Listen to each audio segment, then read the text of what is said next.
And we're live. Hello, Wayfinders, and welcome to the interview. Tonight, I'm super duper excited to have Dwayne Richards with us. So Dwayne is a CPA. He's actually my accountant, and he saved me a bunch of money last year. So I highly endorse him. So he is a certified professional accountant. He's a licensed financial advisor in the province of Ontario. He's also an instructor. He's got 6 online courses on Udemy with a combined 70,000 students. Wow. And he also uses a holistic approach, integrating standard business practices, accounting principles, money management, and the psychology and language and color and color mirrors. So we're going to talk a little bit about what that is, which is a little bit different from your accounting practice. So we'll talk about that in a bit. So welcome, Dwayne. Welcome to the Wayfinders Club. Hey, thank you. And yeah, it's about a year since we were doing your we were doing your taxes last year, and you're like, a small little confession. I won't share too much, nothing personal about you, but you're like, maybe I'll wait till next year.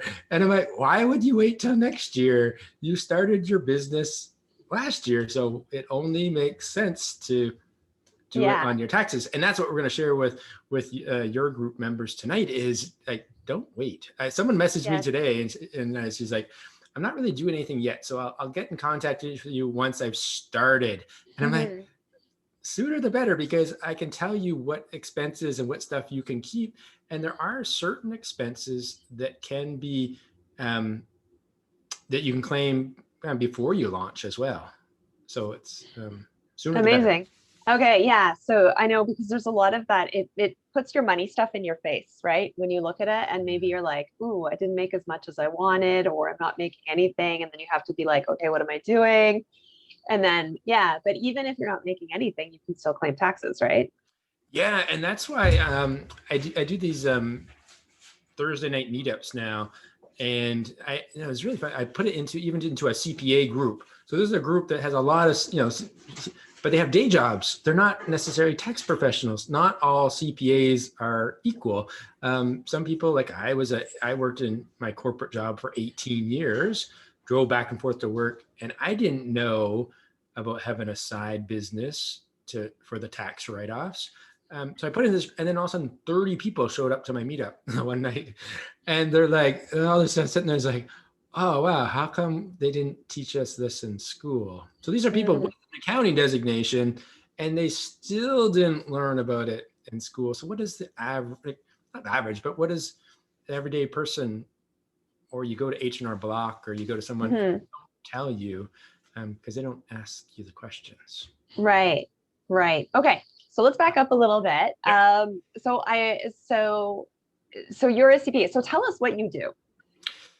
Yeah, I could use all those kind of not the fluffy stuff, but it's one of those things is like what everyone else does. But one of the things is I help my clients sleep better at night because I ask them what's the problem, and taxes are stressful.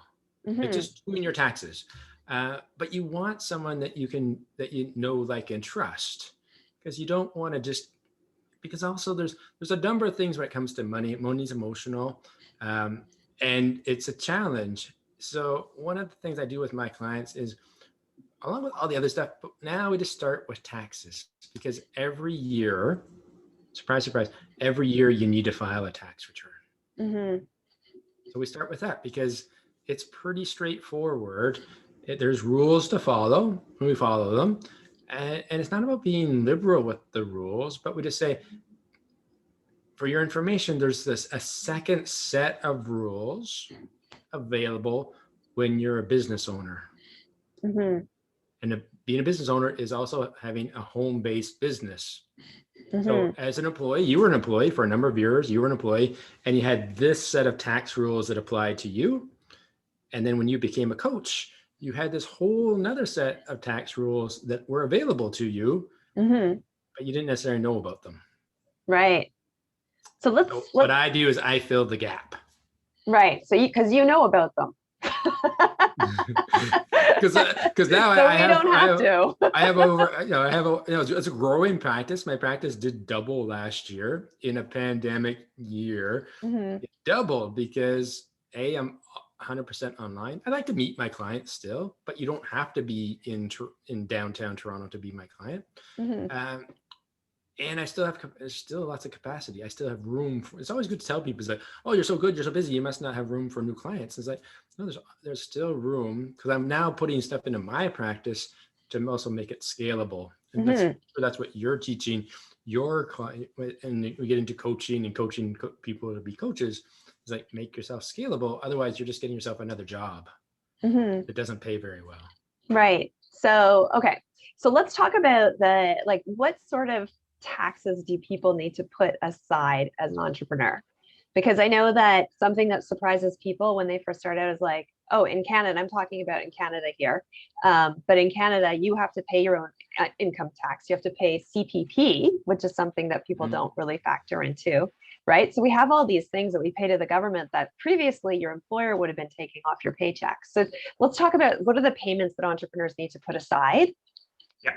So, and if we start off with, if there's someone who's like 100% in their, like they're not working, so they don't have a corporate job anymore, and Okay.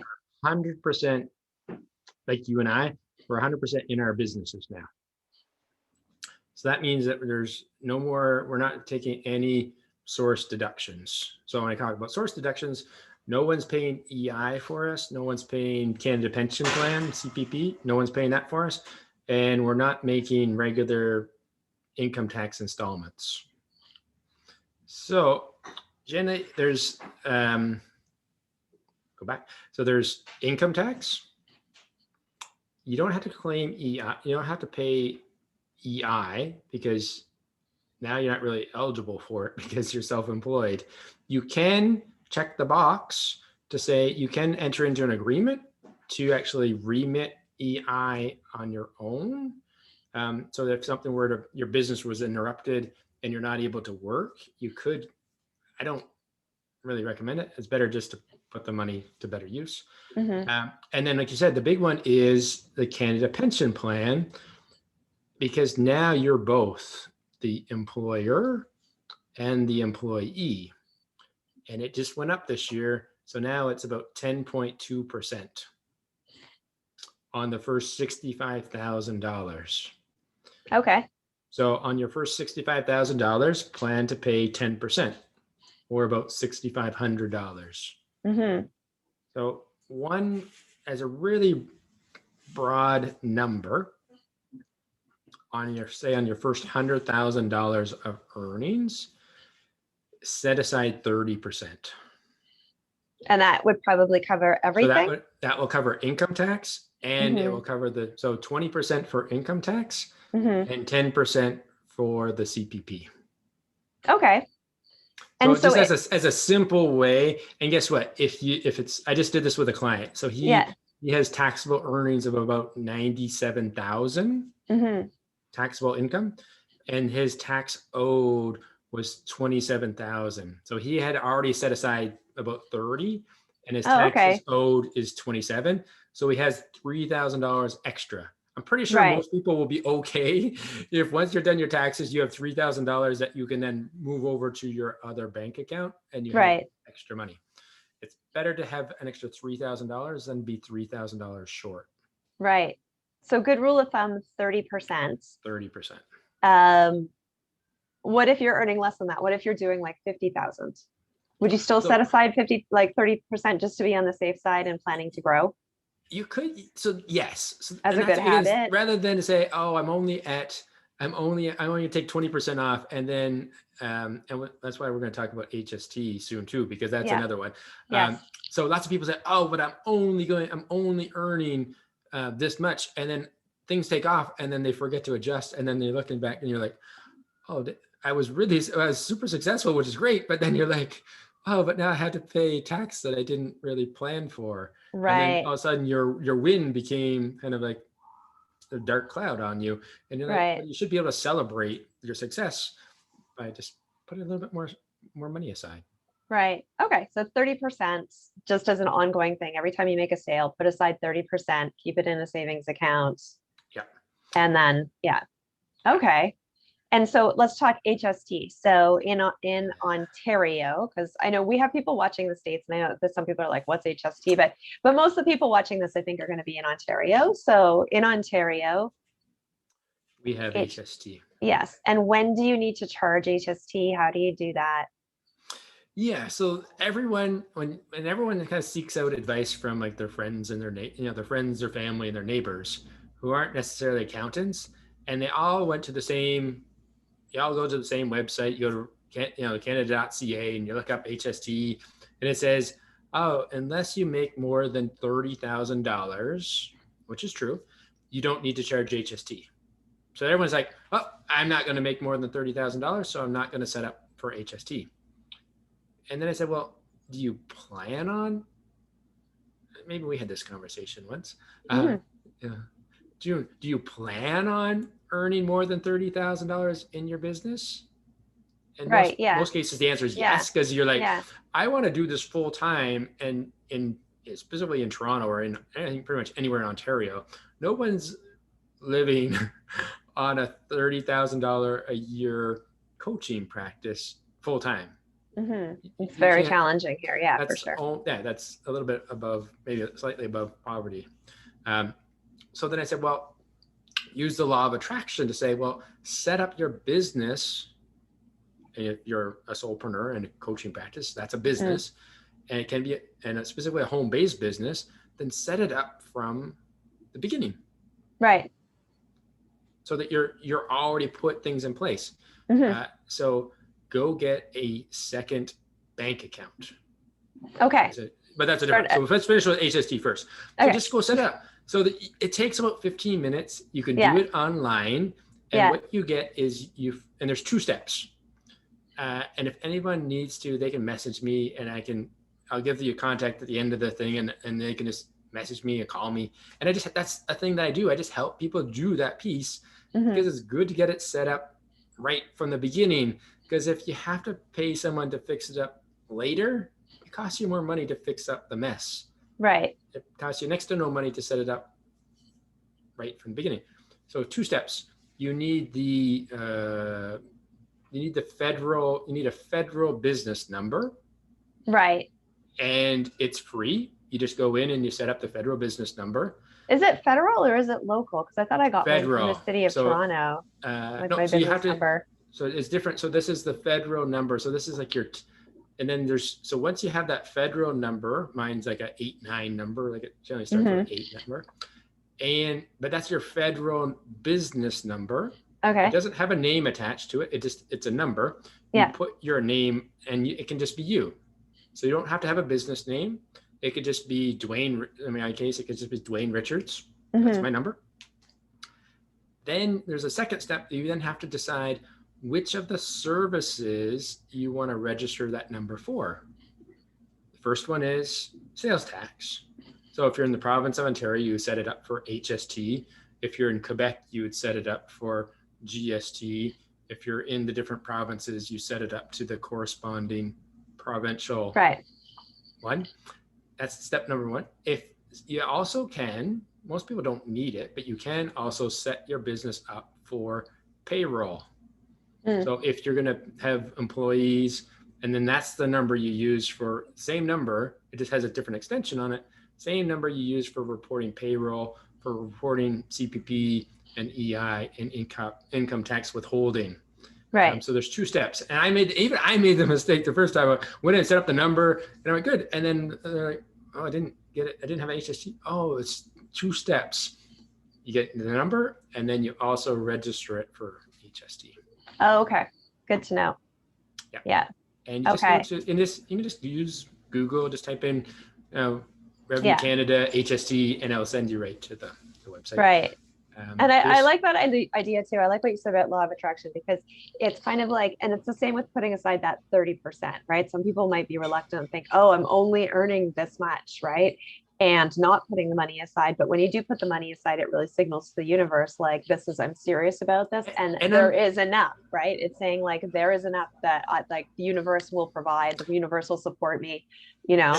as well as then you're in business. Like I have a client that's in St. Catharines, and Mhm. she does energy healing. So she does like Reiki, distance Reiki, Yeah. and tarot card readings, and she doesn't charge that much. But she's like, when we set her up, she's like, and now she actually sends invoices, even though her clients don't necessarily need them. She sends them an invoice, and it Hmm. has her HST number on it. So that's also important. So once you are charging HST, you have to give them an invoice with your HST number on it. And Hmm. she's like, it just makes me feel, it just empowers her. It gives her that much more energy Right. because I'm in business.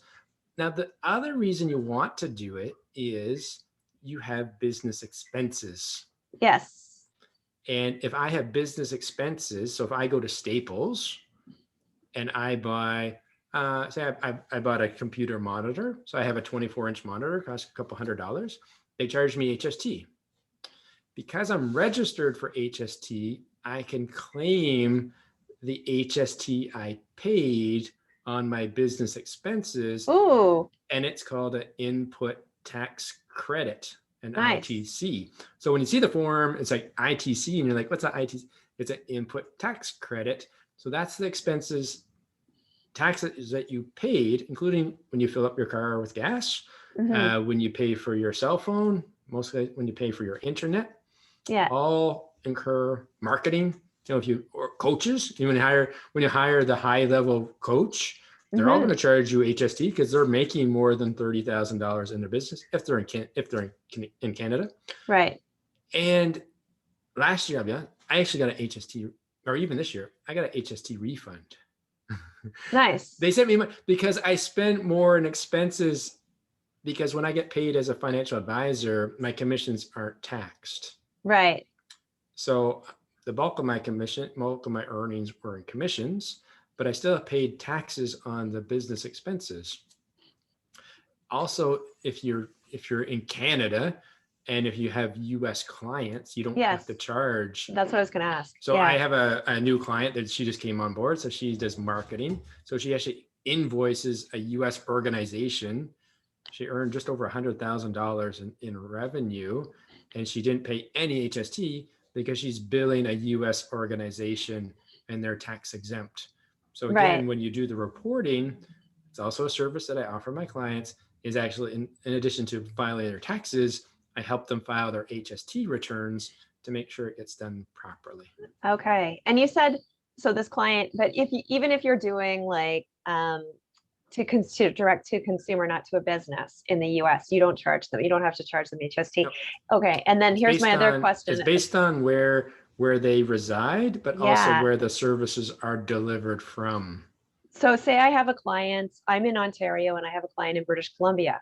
Do I charge them like the Ontario HST or the British Columbia That's sales a good tax? question because I have the same. So I do have I Yeah. have I have tax clients in Vancouver. So I Yeah. charge them HST Hmm. because generally the end consumer doesn't get to claim it. So Right. I'm charging from where am I delivering the services. So Okay. because I am, and like you, we're in downtown Toronto, the services are being delivered from Ontario. So I'm going Hmm. to charge Ontario taxes. Right. Okay. Good to know. Good to know. Okay, so Yeah. let's go back to this question I asked you off the top. Say you don't, like, after your expenses and your first year in business, you're working part-time, and after your expenses, you actually realize, like, I didn't make a thing, right? I actually made a loss. Should you still do an income tax return? And then my second question is, can you claim those losses in future years to offset gains? So yes and yes, and there's also a third thing that you get to do. So Okay. yes, always, and again, don't feel bad if you haven't done this. If you've already, say you're in year 2, 3, 4, 5 of your Hmm. business of being a coach, and you've been doing it part time. So if your group members, if you've been doing it part time, you have your 9 to 5 job. Most of us have had one of those. I had one of those for a long time. Hmm. And then you had the side thing that it's your passion, but you're doing it, you're actually charging a little bit of money, but you've paid for a coach. So you paid to get a certification, and they cost money. And the best thing is do that while you still have your job. And I'll explain why. Because I can generate a loss in my business. So I can charge for my services. So if you're a coach, okay, you get your first client, you do a lot of free stuff because you need testimonials and you just need.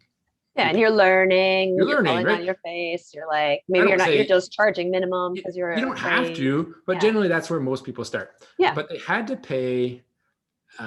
They generally have taken a course and they've gotten certified. It could be John Maxwell, Tony Robbins. Right. I'll use a better example as I have a client. So she has her day job. She works in Vancouver.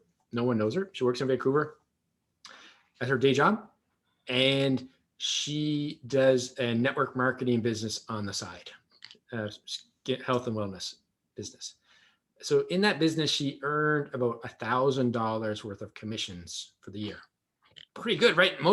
My first year in network marketing, I made no money, right? I wasn't very good at network marketing.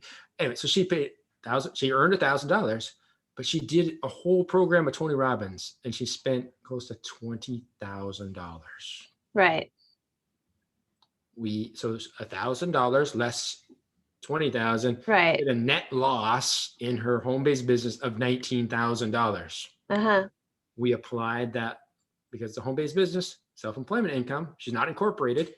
I was able to apply that $19,000 loss to her T4 income tax paid, and it triggered about an $11,000 tax refund.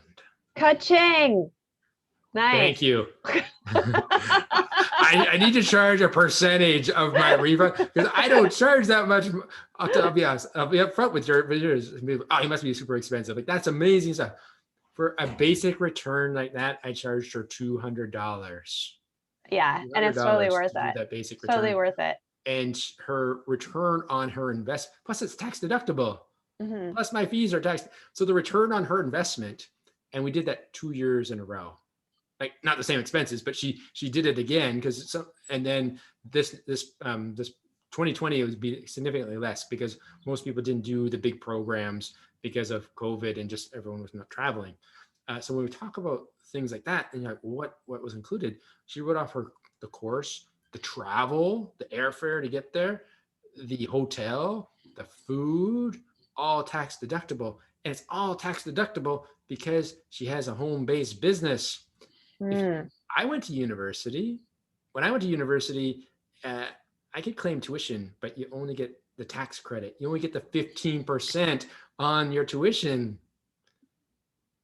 When you're self-employed and have a side business, you can claim personal development 100%. Right. 100%. Or if your business is full-time, you can still claim it 100%. Yeah. Okay. But that's why, so personal development, if you love personal development. Yeah, which we do. Yeah. Get a side business because it becomes tax deductible. Nice. Nice. All right. So we talk, so HST, so there's two, so that was trigger that, but then someone's like, well, I don't have that job anymore. I'm doing my business full time. That's okay. I've been there too. My first couple of years, I didn't make a profit. So I can have loss carry forwards. I can carry forward the loss to future years. So eventually, as you build up your business, as your income grows, you can use that. And here's a quick example. Always do it. I have a client who's now in his year 3 of it as being a recruiter. Last year, 2 years ago, he made just over $200,000 in revenue. Right. Now he's incorporated. However, in that year, we did his tax return, and because the software I use, I go into CRA's site and I pull up all of your history with your permission. Yeah. With your permission, when you so you can do that. You can see the previous. Yeah. We brought in all of his previous history, and guess what we found? We found a business loss from his college pro business when he was in university. Wow. So we brought that $6,000 loss forward, and it reduced his taxable income by $6,000 in 2019, but the loss was actually from back in like 2012. Wow. And he just got misplaced. It got misplaced because TurboTax, as much as people like it, it doesn't go and pull data It Right. just relies on what you've put in. I found another client where we found unclaimed RSP contributions because you can put them in and sometimes you don't do it properly. And there was unclaimed RSP contributions. We found unused tuition amounts as well because it's all on file. And sometimes people have like, you switch tax providers and not everyone uses the same, uses that software. Right. Again, it's sometimes it's good to change and it's good to have a Yeah. second eyes. And it's also good to have someone do it that actually can truly represent you with CRA and be able to go back and look at that back data. That's so cool. So, okay. So a couple of times you mentioned here as a solo entrepreneur. So sometimes people are like, oh, maybe I should incorporate. So let's talk about the difference between incorporating and being a solo entrepreneur from a tax perspective. And if you're in your first couple of years. Yeah, no, it's great. And I just had this conversation with someone from actually from our artist morning group. So I did a call with her, complimentary call. Not to pitch myself, but just call me because the calls, I get paid by providing solutions. My advice is always free on the front end. All right, so I did a call with her, and so she has just quit her job, and she had started her coaching practice last year, and she had $10,000 of income from her coaching practice, but going to have some fee and some expenses because you have to do certifications and all that stuff. Nice. And then she's actually looking at incorporating because her projection is X dollars of revenue in her business. So she's actually planning to incorporate. And everyone's like, okay, well, tell us when do you do that? So I always tell my clients there's 3 reasons why you would incorporate. The first one is the tax advantages. So it is, as Robert Kiyosaki says in Rich Dad, Poor Dad, there's 2 tax systems. There's the tax system for employees, and there's the tax system for business owners. And there's actually kind of a third one because there's a tax system for business owners, and then there's another tax system for corporations. So why everyone hears about, Jeff, why does Amazon pay no taxes, and why do all these companies pay no taxes? Because it's not about loopholes, but there's a separate set of tax rules for corporations. So everyone's like, well, I don't want to pay taxes, so I want to incorporate right from the beginning. It's true, you can do that. You can use, and that's where someone will use the law of attraction back to me to say, well, you just said if I set up HST from the beginning, why wouldn't I set up the corporation from the beginning? And I'm like really, so right now I true. should just be renting a penthouse suite, right? Yeah, exactly. That's so true. And it is true, except I use to say, well, it's not about whether it's realistic or not, because again, when we talk about this colorful stuff behind us, it is the universe that we're sending out a vibration, we're sending out a message to the universe. We just need to be able to cash flow it. Yes. So if you can cash flow the expense, then do it. And people are like, what do you mean? It's like, well, there's some expenses to incorporating. All right. So here we go, back to the beginning. So generally now, and including if someone becomes a realtor now, just change this year that people who are realtors can now create a personal realtor corporation. But the guidelines are rough. I used to say 100,000, but the numbers are really, you got to be doing at least $200,000 in revenue. Okay. Which would generate at least between $50,000 and $100,000 worth of profit income. Then the tax system, corporate tax rate at 15%, more advantageous to pay tax inside the corporation at 15%. But then you still have to pay personal tax when you take it out. On your earnings. And then you have to figure out, how do I get it out of the corporation tax efficiently, because I still need to make a living. Right. It's a whole nother ballgame. So let's go back to keep it on the first thing. So number 1 reason, income. So if you hit that income level, time to incorporate. Okay. Time to incorporate. Yeah. Liability. Right.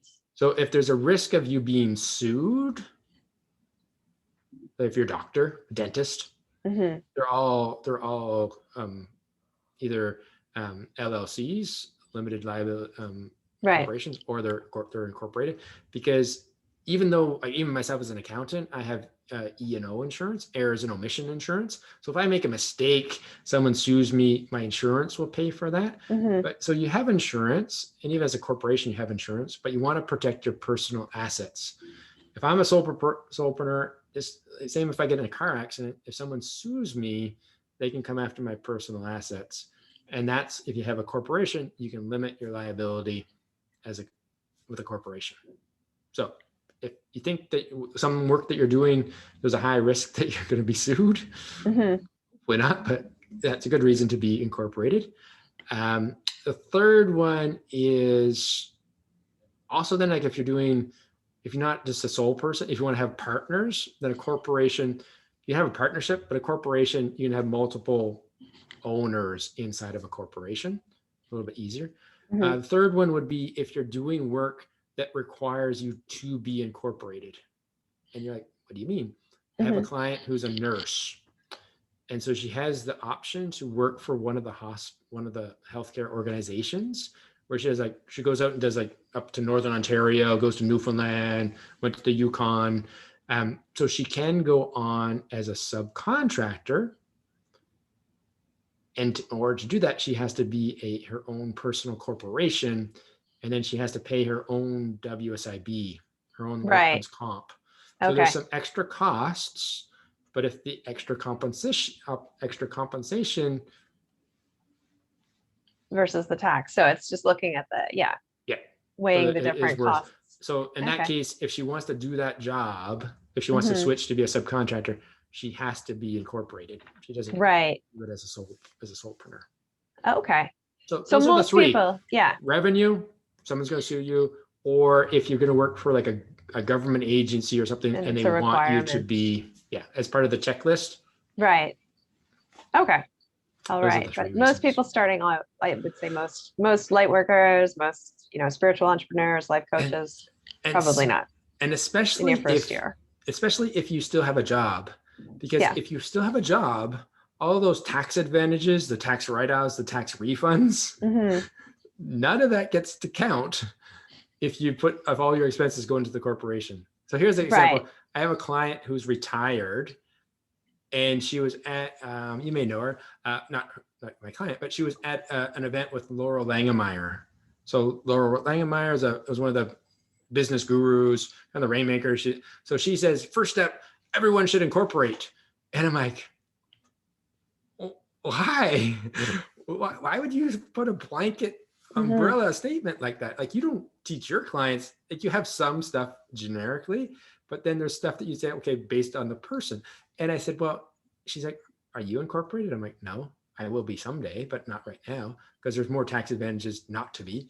And then I'm like, are you thinking about incorporating? And she's like, well, so-and-so told me to. And I'm like, you know how you get that tax refund because your business is still getting going and you pay a bunch of tax on your teacher's pension? Remember that refund? You know, the $7,000 we got from you for refiling the last 4 years? Remember the $7,000 we got you? Yeah, that all goes away if you incorporate. And she's like, oh, that doesn't sound good. Yeah. I wonder if it's different in the US. Maybe US is very different because there's LLCs, there's C Corps, there are S Corps. And there is, I have a colleague that we refer people to in the US because there are very specific tax advantages to getting set up with the right structure, because in the US, they have to pay their own, you have to pay your own like payroll remittances. And if you're set up one way, you have to pay a bunch of extra taxes. And if you're set up the other way, you don't. Okay. And so it's super important to get set up the right way in the US, because the tax systems for like LLCs and C Corps and S Corps are very different. Right. It can really, so it's important to have a longer term plan and always talk with a tax professional. And then even more so in the US, similar to Canada as well, is to know specifically for your geographic region. So no Ontario, no Quebec, no like Florida, no Texas, no California, because it's all different inside of the states. Right. Okay. Good to know. Especially if you're doing business in different states too, that Yeah. each state you're submitting taxes for each state as well. So you need to keep your data. Even here in Ontario, they want to know where your sales are going potentially. So it's super important to have a system where you could track.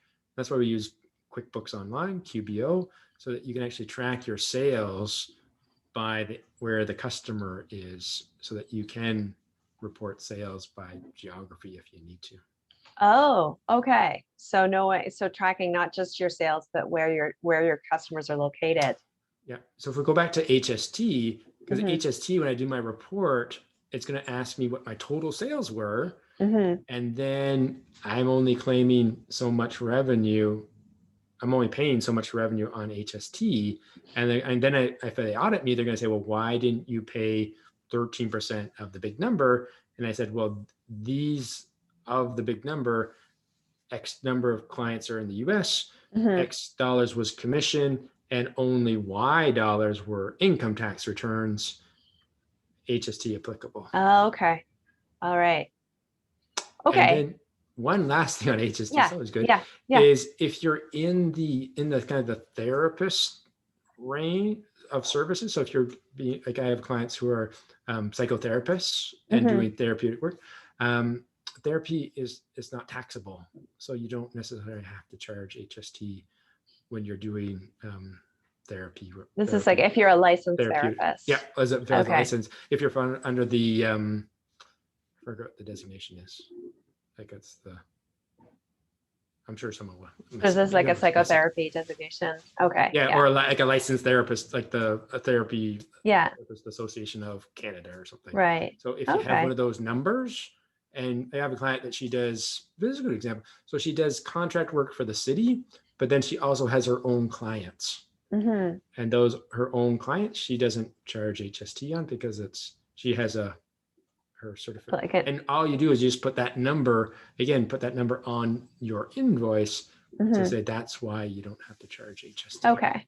But if you're a life coach, life coaches, yes, as much as you're a therapist, you are a therapist, but you fall into that bucket where you're your coach, and you should.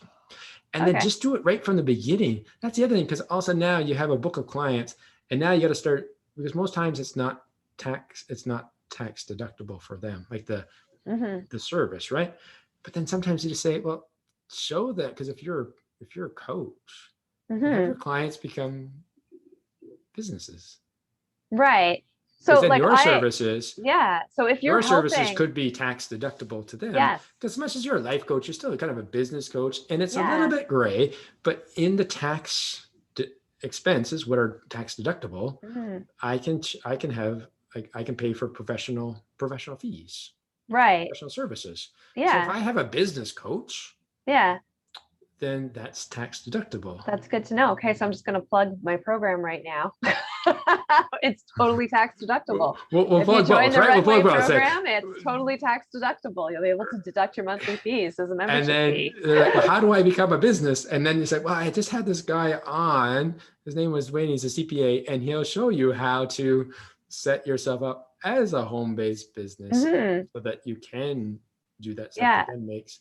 And really, here, I'm not sure how much more time we have, but I have a special offer. It's not my book, but I have a special offer for anyone who's watching.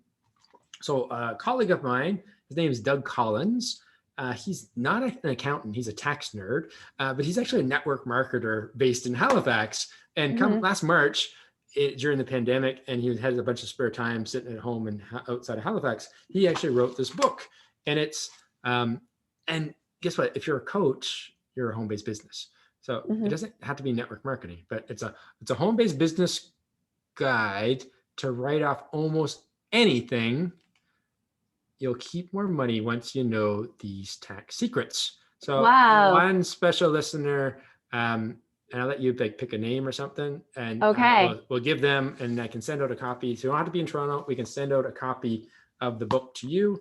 And it's not a tax book. It's a storybook, but it shows in the back what types of tax types of everyday expenses you can make tax deductible by having a business. Amazing. Okay, so if you want to Freebie. get in on the draw for write-off, if you're watching this on the replay, or if you're watching this right now, just write write-off in the comments, and we're just gonna pick from, I'll give a couple days because I know a lot of people can't make it tonight, so they'll watch on the replay, but at the beginning of next week, I'll pick a name from that, just randomly, random draw, and we will send you a copy of write-off.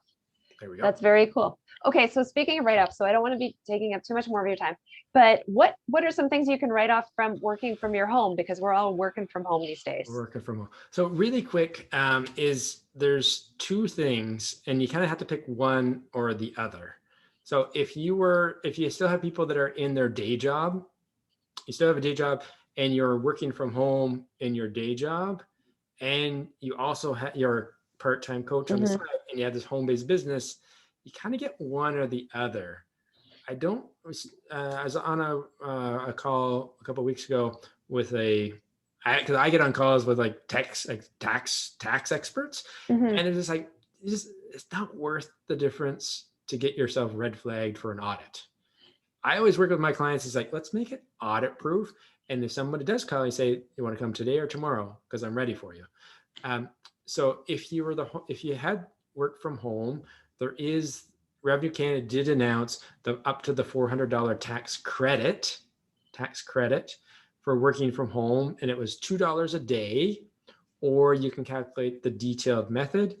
If you do the detailed method, and this is if you have a job, if you do the detailed method, you need your employer to sign either a T2200 or a 2200A.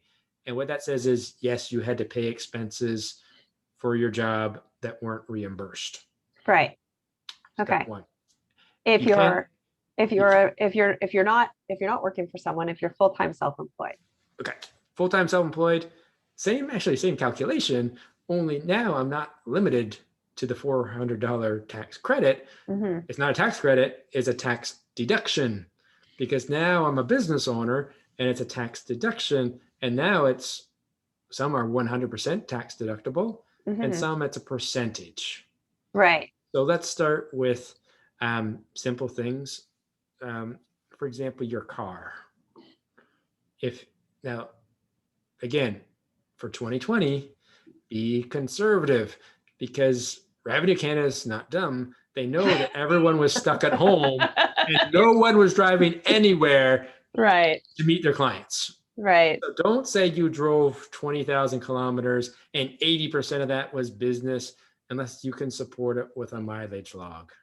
Right. Or your business is like you're an Uber driver or something. Uber driver. Yeah. Uber Eats. Yeah. Then you can. Yeah. I do not recommend. I have a couple clients who do that for their business. It is not profitable at all. I've heard it's very hard to make money doing it. Yeah. All right. So car is one, but still do it.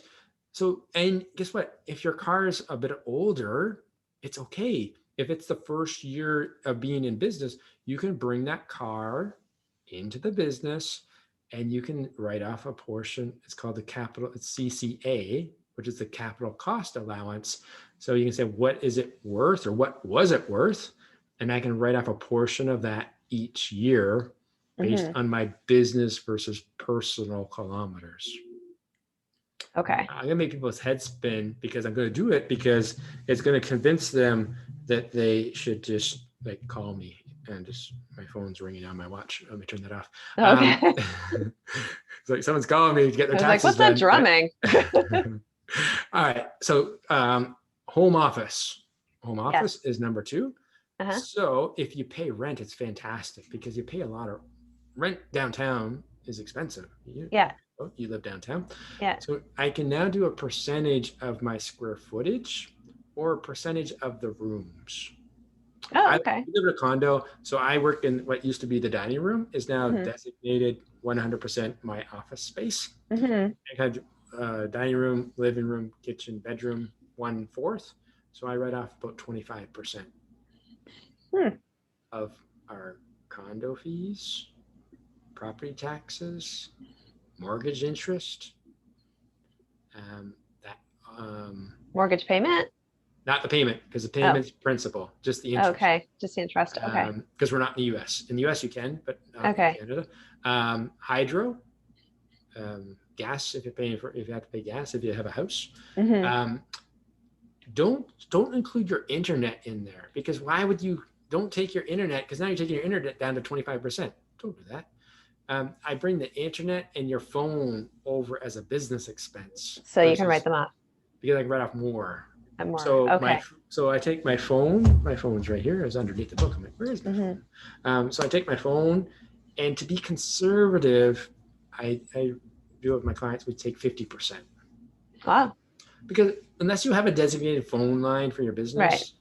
But still, just be conservative and be like, oh, but I use it all day, and like my personal minutes are like in the evening, and those are all free minutes. I'm like, I get it, but just don't be greedy. Like, right. Audit proof yourself. Right. Is it really worth end of the day? And same with internet. And people are like, because now, especially now, because like, don't tell me you just for business, because everyone's been streaming Netflix and Amazon Prime, and it's like, no, you've been actually crunching a lot more of your data using personal than you were before. Just 50%. And if you have two people, right? Because if you have a husband and wife and you both have it, then you have 50% each. Then you can do 100%. Internet. So that's the home office is that piece. We've got the car, and then business expenses. So business expenses, again, you need to know the categories. I don't care about all the details. It is so one line is, for example, advertising. Your web hosting, if you pay someone to build a website for you, if you're paying for email, say like MailChimp, ActiveCampaign,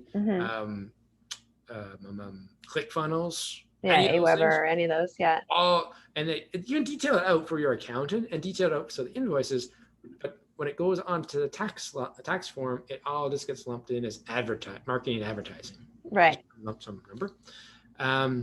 Then any memberships, professional fees. For example, I pay my CPA fee. So any association. Oh, you froze just for a second there. Any associations? Any membership fees, subscriptions, all tax deductible. Interest. So here's a great example. I highly recommend you don't carry a balance on your credit card, but sometimes it happens. Then again, all goes back to having a separate business bank account. It doesn't have to be a business bank account. It can be a personal account, just as used only for business transactions. And if you pay a monthly fee, now I use an RBC. I don't work for RBC. I use an RBC account. I have an online account. I pay next to no monthly fees. But if you do have fees, they're tax deductible. I have one credit card that I only use for business. And if for a month comes that I don't have the full amount to pay it off and I incur interest, that interest is also tax deductible. So pay off your personal credit card. Right. And if you can't pay off the business one, then business, and again, it's really easy to document because it's just, this is a separate card. It's all my business transactions, and anything fees and interest associated with that. Make your bookkeeping. Why do people not like bookkeeping? People don't like bookkeeping because I use the analogy of right pocket, left pocket. In my right pocket is my personal bank card and my personal credit card. In my left pocket is my business card. When I go to the stores, when I go to Staples and buy business stuff, I use my left pocket. Right. Go to the grocery store to buy groceries, I use the right pocket. Then it's super simple. I did this for a client. I took the bank statements, I dumped them into Adobe, I convert them to Excel, I drop it into Excel, I sort it all out, and I'm not spending hours sorting through each receipt. Oh, that was from Amazon. Was that a business book or was that some other stuff from Amazon? Business card for business. It's so much easier. I know I have a separate business bank account and a separate business MasterCard, and that's all I use. And then when I go and I do like my bookkeeping, I just go through that account and I'm like, what did I spend? What came in? And I just kind of like just copy and paste. Yeah. And same thing, if you're I use PayPal, but my PayPal, I can direct my PayPal account as to where to go. So my PayPal account, if it doesn't go to my credit card, it will pull money out of my business bank account, Yeah. not out of my personal one. And then just set up your business PayPal account. Set it up, get it verified so it's for your business. And now you can do invoicing, you can take payments. I don't do credit card processing. They call me cheap. I just don't like giving money away. So I have one client and he's like, I really need to be able to pay you. And I'm like, okay, well, just pay me through PayPal. I don't have to pay a fee, but it's not that much. And I set up an invoice in PayPal, send it to him. And the reason I do it is that within like 5 minutes, he pays me. And I'm like, Right. okay, I'm willing to pay a couple of dollars to PayPal for real-time payments. Yeah. And it's easier. It's easier for your clients if you want to accept credit cards, which I generally recommend. Yeah. And as a quick little tip is if you leave that money in, which I do, I leave it in my PayPal account. I pay bills out of that, but I can actually, if I'm using QuickBooks, I can import into the system because I want to recognize the income and the expenses because I still have to report the HST on that. So some people say, oh, I'm just going to just pay me on PayPal and it just kind of floats out there and I don't have to pay any taxes on it. It doesn't work that way. Isn't that in the cloud? Like the cloud isn't part of Canada, is it? Newsflash. CRA, Revenue Canada actually has an agreement with PayPal that they can pull that detail. So PayPal is not like having an offshore account or like a Swiss bank account.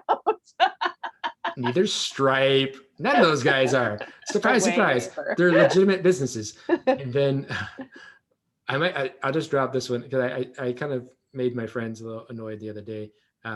So I have it's completely different, but just as a quick tax tip, it's always good to seek out tax advice. If anyone's doing any trading, I can't advise on cryptocurrency. No one can really because no one's licensed. There's no licensing to talk about cryptocurrency. But just if you currently are buying and trading cryptocurrency, and you think that because it sits in a wallet, it's on CRA's radar, and they just announced earlier this week that depends if you're actively trading and you're kind of promoting, they could treat it as business income, which therefore would be taxed 100%. If you're trading it, then everyone's under the assumption I'm trading it, it'll treat it like a stock. Capital gains, I'm only paying tax on 50%. Right. Not necessarily the case. It's going to be a case-by-case scenario. And if you're too active cheerleading about various cryptocurrencies like Bitcoin or whatever they are, you could trigger yourself a 100% taxable business income and may have to pay a lot of tax. Even when you trade inside your wallet, so you sell one cryptocurrency to buy another, that is a deemed disposition, a deemed sale, which is triggering a profit or an income. Okay. Super responsible. And you are not the wallets, not the advisor. You yourself are responsible for keeping all of the detailed records of when you bought, how much you bought for, so that you can you're responsible. If you trade stocks, RBC, Scotia, they send you a statement. They send you a statement each year. This is how much tax you owe. Not so much with cryptocurrency. So just, I know that's not necessarily related to coaches, but it's just kind of a bonus to say. Yeah, if you're thinking of doing trading in that area. Okay. That as a side thing, because if someone told you that you don't pay tax on it. You do. Okay. I want to be cognizant of time. But before we wrap up, you do something called color mirrors. Yes. What is color mirrors? I see they're the bottles behind you. There are bottles. Yeah, I do it. I don't hide it. Now and that was last year. When you talk about holistic, you don't have to work with that. Like we've kind of played with it a little bit with you, but for when I worked with you, we said, okay, let's do our taxes first. It's like tomorrow night I'm doing a cash flow planning tool. I do financial literacy, and then so it's getting the foundation down first, and then as people are okay, what's next? What else? Like I'm feeling good. I just got 7 years of taxes filed. I'm feeling a bit lighter. We give off we're giving off a vibration, and then like, what else do you do? And I'm like, well, we here. So this is an example. So this is bottle number 2. So what I use it for is around money, and it's a combination of the psychology and language of color, frequency, vibration, similar to sound, high frequency, high vibration, and we can use it for healing or blocks, or healing our patterns in our relationships with money. This, for example, is bottle number 2, which is linked to numerology. So it's associated with the moon. So it is actually called the moon bottle. It's blue. Blue's around authority. The other set of bottles, of course, they're harder to reach. This is super important for your people because you have spiritual and energy working people. And a lot of people are, and you're probably familiar with the chakras, the energy centers. I'm pretty sure I'm the only, I don't know if anyone else knows. Actually, I do know of a gentleman in the US who deals with money and talks about chakras. Right. And he's actually from India. So he actually, I think I'm pretty much the only advisor in Ontario or Canada that's talking about the energy centers, the chakra centers. So this bottle it's red. It's called C1. It's the base root base chakra. of the root chakra, chakra. And this is a big block for spiritual people because this is the material world. This is the business world. This is money. And we have trouble charging for our services because we're doing spiritual work. You don't charge for God's work, right? I do. Wow, that's I charge for it. God's work. God wants me to charge because it's helping you invest in your future. Right. So here's what happens is, so this is, actually that's not C8. That's, 1 second.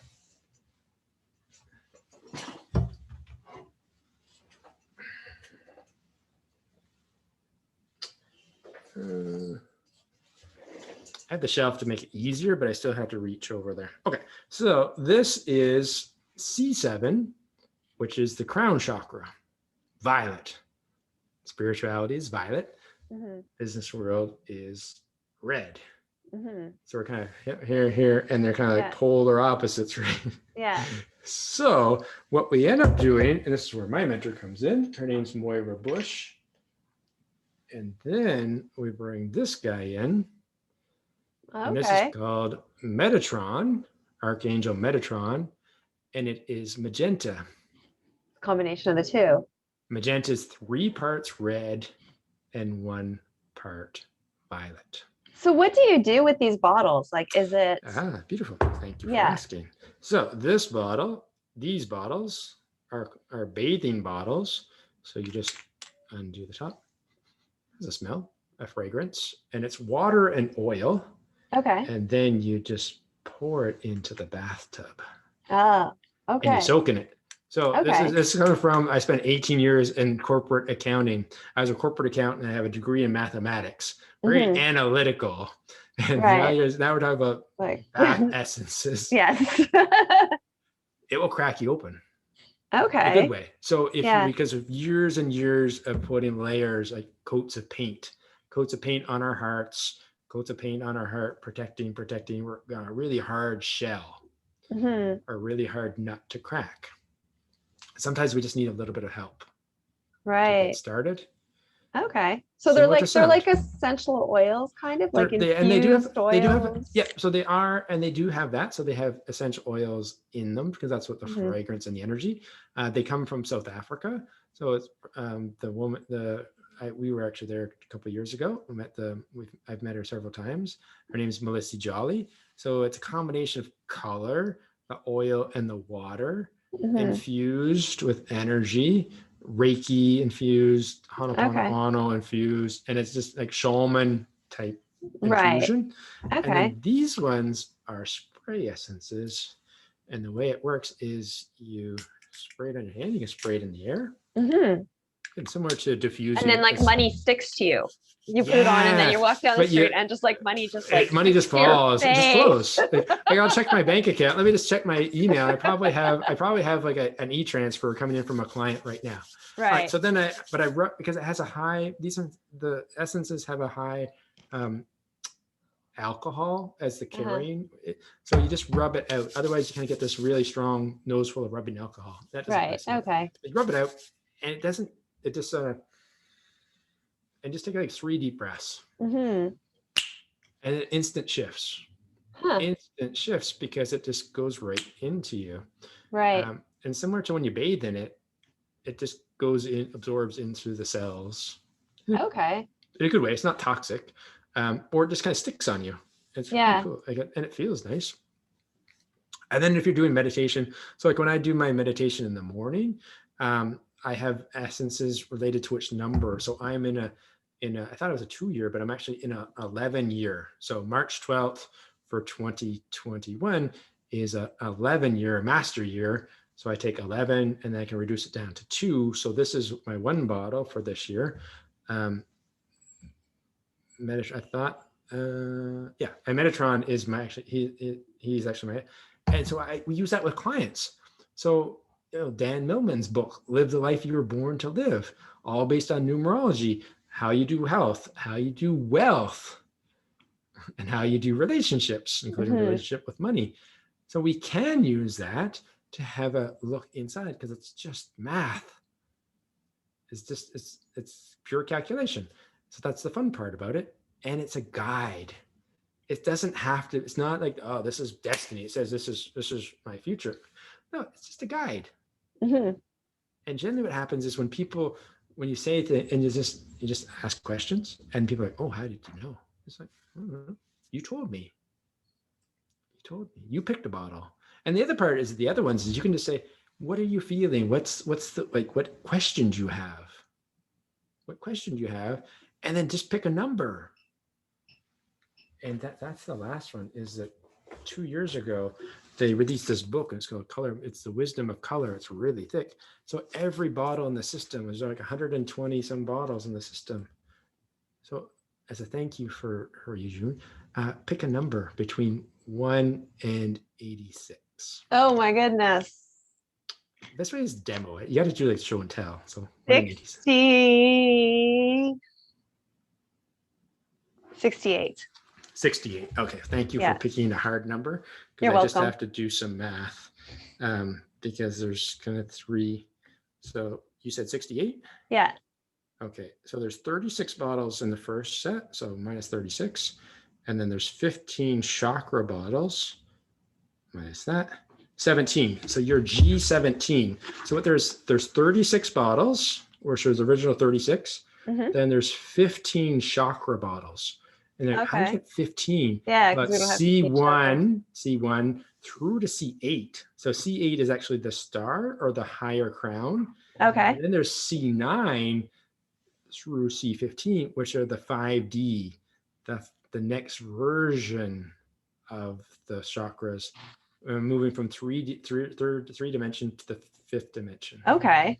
So once I removed all the separation of the red, C9 is actually clear. So I've taken all the separation of the red energy out, and now the new base chakra is a clear bottle. And right. Because clear is all of the light, all of the colors are congealed into white light. So all of our experiences, we are all of our experiences. And once we've removed judgment and all those other things, we're white light. Makes sense. Okay. Yeah. So, and then the G bottles came out because they're the Gaia. So it's then when we, again, moving to the 5th dimension, Gaia, Mother Earth. And it brought in all these copper tones. Copper, not copper tone, the sunscreen. No, copper, the color tones. And G, I said 17, right? Yeah. 17 is Elohim, and it's platinum over pale gold. There. Oh, And okay. I'll just give you a quick little read. This bottle connects you with the angelic beings of light we refer to as the Elohim.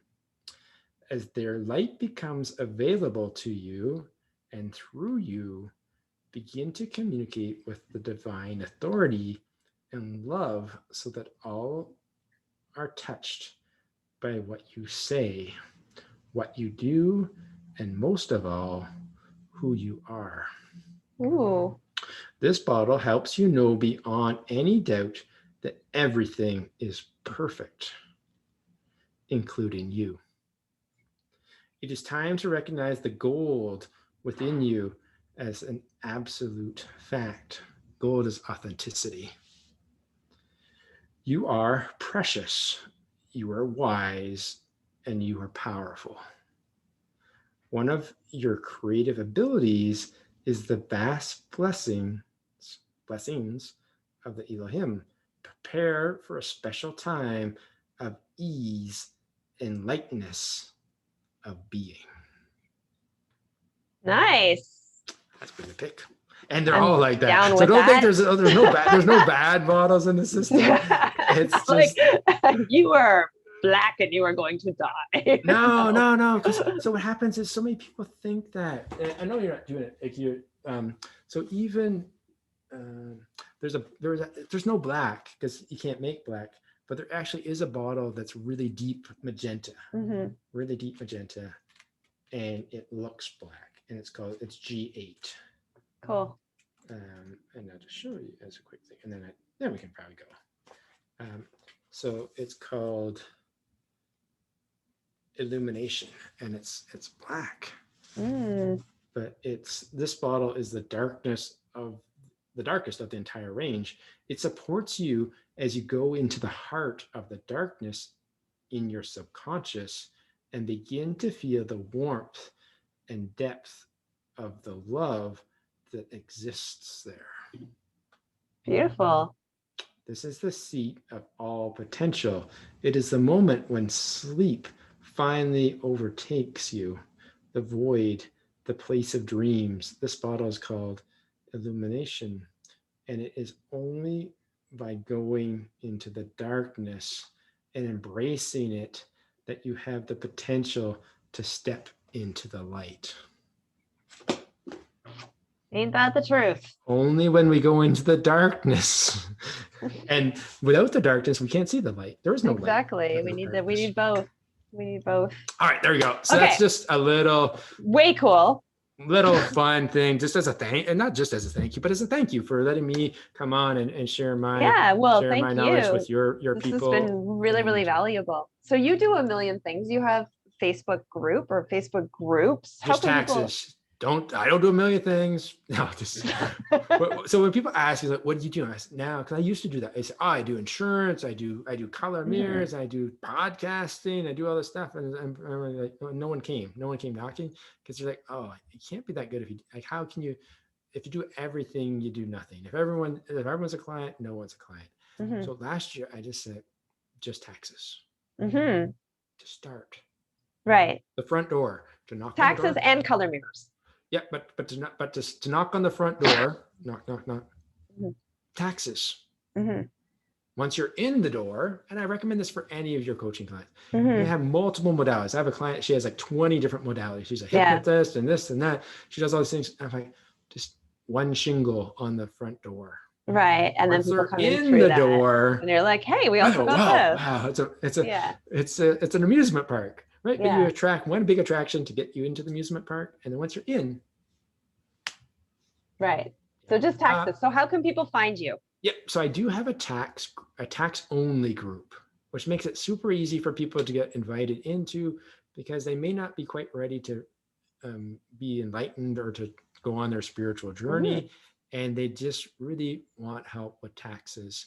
So I can drop it in the group. So it's called, I think you're a member of it. It's how to pay less tax. Pretty easy. How to pay less tax. Everyone wants to learn, because even if you're paying taxes, you're like, I would like to learn how to pay less tax. And as you start to grow your business, you're like, oh, I don't want to pay I want to be successful, but I don't want to have to pay a lot of tax. How do I pay less tax? So how do you pay less tax? And it's, there's a bunch of people in there, network marketers, home-based business owners, people that have day jobs, and just people that want to learn how to pay less tax. All right. So check out how to pay less tax. That's what it's called, or pay less tax. Yeah. What I'll do is I'll on the feed. Drop it in the drop it in the comments. And it's an invite. So you just go and just click on that. It'll just ask you your name and your email address. You can give it to me if you don't. If you don't, I'll still let you in. It's just because it's nice to get that information, because FYI, Facebook does crazy things sometimes. And if you build your whole business on a Facebook group without having their contact information, your business could just disappear. vanish. Yeah.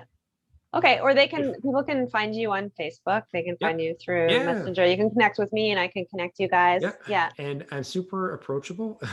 It's like sometimes we're not, you can never give too much, or there's a balance, right? A balance about giving, but just be service, because it's one of those things, like if you serve enough people, you get what you need. Yeah. And like what you give lots of great, you have so much good content for Thank your you. group that I see from you. And it's just like, it's just part of the. Yeah. Well, it's also, you share what you love, right? And so it's just different pieces. And then now it's just focus on, like, I love people are like, oh, you light up and you play with this stuff. I'm like, I know someday I'll be able to just outsource the tax. No, I do all the taxes, but someday, like when that's all, once June comes and we have a normal tax year and everyone's taxes are done by June, then I have like July to December. Play with color. Yes, exactly. And you can, with your clients, you can help them both ways, right? Spiritually, balancing those money issues or whatever it is that's going on with them, and also with the practical way. So thank you so much, Dwayne. This has been fantastic. It's been fun. Anybody, if you have any other further questions for Dwayne, feel free to post them in the chat if you're watching them in the group, this. and then I'll answer them inside the group. That way somebody else, because one of the things, like, surprise, no questions are unique. As much as we are unique. We think that only we have this question, or it's like a dumb question. There are no dumb questions. It's true. There are no dumb. It's just, we don't necessarily know, because again, we didn't learn it in school. It's not like you were away that day when they taught us about money in school. There was no money. No, people don't tell you this, for sure. No. So so drop your questions. If you're watching this on YouTube on the replay, you can always just check out the Wayfinders Club on Facebook, or just message me and I will connect you with Dwayne. And just to let you know, in 2 weeks, our next interview is going to be with Michelle Zackerson, and we're going to be talking also about money, but more from a harnessing goddess energy and feminine power perspective. So that'll be really interesting. We're going to get into some sexy money power talk for women. Maybe I might have to tune in for not just for women. No, not just for, she works with women, but it's female energy. receptive energy. Just for that, it's like you fit in it's like, well, 80% of my clients actually are women, because I actually end up working more in the feminine energy when it does come to what I do. We're working on the other piece, but work where your people are. So. Exactly. Very cool. Okay, well, thank you, Dwayne. Safe trip home. Safe trip home.